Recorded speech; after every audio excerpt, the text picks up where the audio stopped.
Hey guys, and welcome back to this channel. In this video I'll be showing you guys how you can create an AFK voice channel on Discord.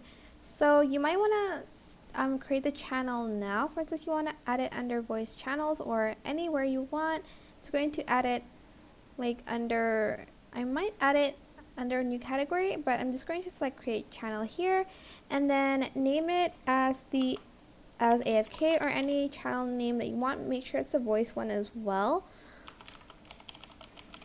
I'm just going to name it, Sleeping Beauty, because it fits the Disney theme, I guess. I don't know.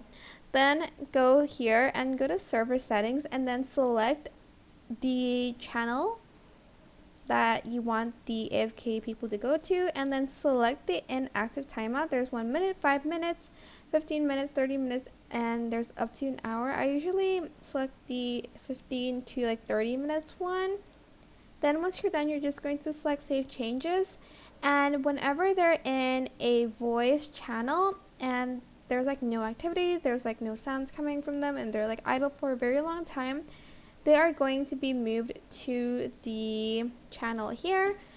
Also make sure you do have the permission to do this, in a server, or you own it. I hope this tutorial is helpful for you guys. Don't forget to like, comment, share, and also subscribe to this channel if you haven't done that already. If you have any questions, just leave it in the comment section down below and I'll try my best to answer them all for you guys. Thank you so much for watching. Bye!